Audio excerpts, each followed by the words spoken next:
Halo semuanya, sudah kita ketahui bahwasanya MBG adalah program baik dan juga sangat efektif jika dijalankan dengan baik. Tetapi secara teknis, MBG tidak baik adanya. Jadi inilah skenario yang saya mengerti dari MBG tersebut. Kalau ada kesalahan, mohon dikoreksi. Yang pertama, dari APBN turun ke BGN nasional, lalu ke BG Badan Gizi Daerah, lalu turun ke vendor, lalu turun ke sekolah berupa makanan.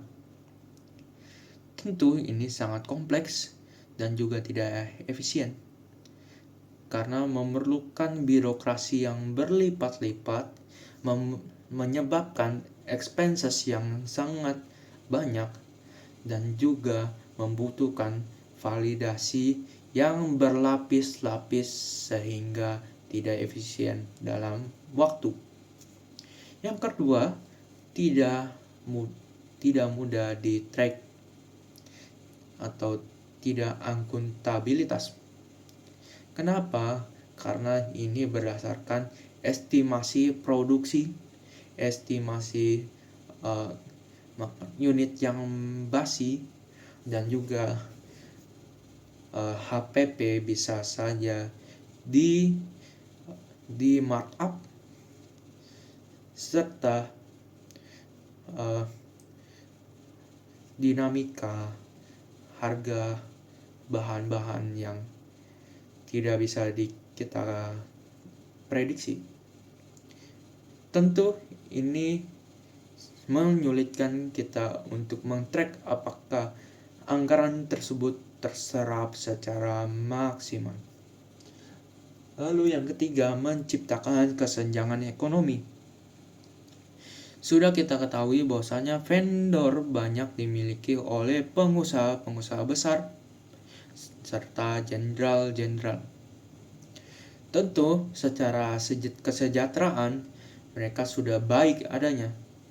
Tetapi distribusi dari harta tersebut tidak seimbang dan menyebabkan kesenjangan yang lebih antara kelas atas dan juga kelas bawah maupun kelas middle, sehingga perputaran uang akan stagnan di orang atas tersebut, sehingga akan berefek kepada kecepatan perputaran uang yang semakin melambat dan juga inflasi yang semakin tinggi. Kenapa? Karena uang yang dicetak akan lebih banyak karena kebutuhannya tidak bisa diserap, yang harusnya kebutuhannya bisa diserap oleh middle dan low malah diserap oleh high class, yang tentunya akan menyebabkan nilai rupiah semakin melemah, serta inflasi akan semakin tinggi karena orang atas akan spending lebih banyak dan juga membuat produksi barang tersebut, supply dan demand, akan semakin tidak equilibrium, ya, titik seimbang itu, maka dia tidak akan seimbang, sehingga itu akan berefek kepada middle dan low yang akan merasakan harga barang yang sangat mahal, serta ini juga bisa menciptakan kecemburuan sosial. Yang keempat, perlu membangun fasilitas. Kita sudah ketahui banyak fasilitas badan gizi daerah itu dibangun dan itu akan membuang anggaran. Kenapa? Karena akan expand-nya lebih besar lagi. Modalnya juga kita harus keluarin lebih lagi. Jadi ya tidak efisien. Lalu saya menawarkan satu skenario yang bisa kita track. Yang pertama adalah skenario yaitu voucher. Dalam hal ini, sekolah akan membagikan voucher ke siswa untuk ditukar ke pedagang kecil di kantin sekolah. Jadi, seharusnya dimulai dari APBD. Kenapa? Karena seharusnya APBD tidak defisit. Harusnya APBD itu yang baik adalah surplus. Tetapi kita sudah ketahui bahwasanya ini tidak realistis di Indonesia. Maka saya mulai dari APBN. APBN akan menyalurkan dana ke APBD. Lalu dari APBD akan menyusun anggaran makan bergizi gratis. Dari APBD turun langsung ke sekolah.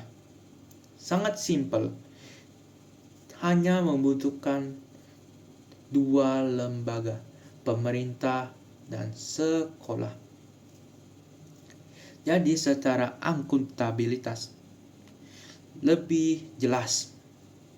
Tentunya bisa dihitung dari jumlah siswa daerah tersebut dikali nilai voucher tersebut sehingga tidak ada kebocoran.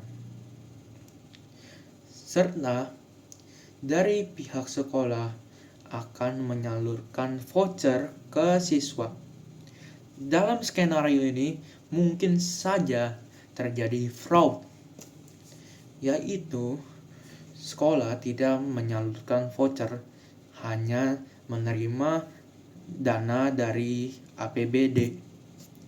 Maka dari itu keterbukaan informasi adalah kuncinya.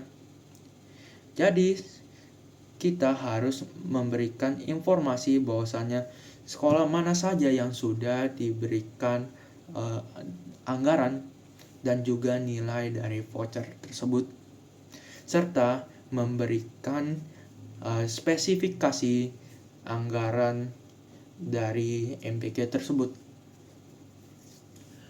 Lalu dari siswa ke pedagang akan menukar voucher untuk ditukarkan ke makanan dan minuman. Dan dari pedagang akan menukar voucher tersebut ke sekolah untuk diganti. Tetapi dalam skenario tersebut juga bisa terjadi fraud. Semisalkan sekolah itu menambahkan beban, menambahkan potongan, terus tidak membayar voucher tersebut, maka birokrasi memiliki peran penting di sini.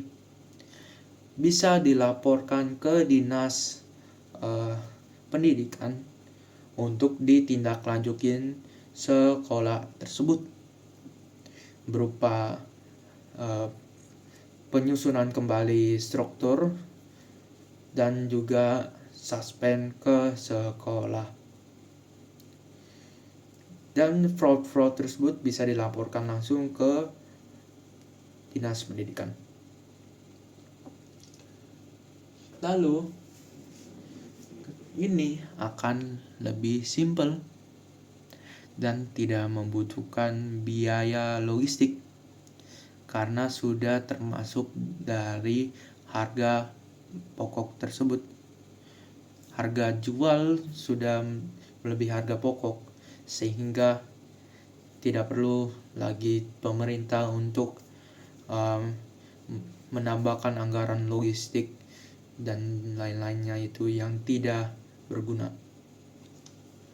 Lalu melibatkan UMKM dan juga menguntungkan 4 pihak, yaitu dari siswa mendapatkan makanan yang bergizi dan juga berkualitas, pedagang mendapatkan penghasilan lebih banyak lagi dan menyebabkan penghasilan mereka semakin meningkat, serta akan berefek kepada fiskal kita, yaitu pajak UMKM akan meningkat. Lalu dari sekolah akan mendapatkan keuntungan, yaitu kemudahan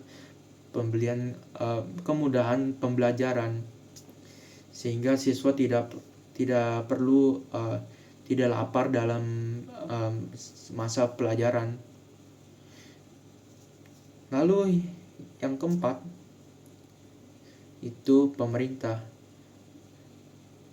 efisien dalam anggaran, tidak ada kebocoran, dan program tersalurkan dengan baik, bahkan lebih baik. Karena semua komponen tersebut akan dilibatkan, sehingga tidak hanya high class saja yang mempunyai keuntungan dari MBG ini.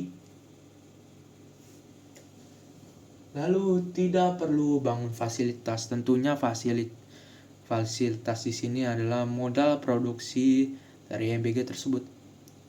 Tidak perlu karena sudah diselesaikan oleh pedagang sendiri. Jadi kita hanya memberikan anggaran. Sangat efisien, bukan?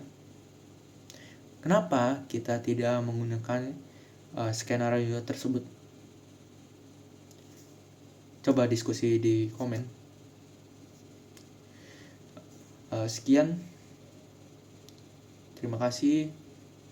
Harapan saya MBG ini akan disalurkan dengan baik.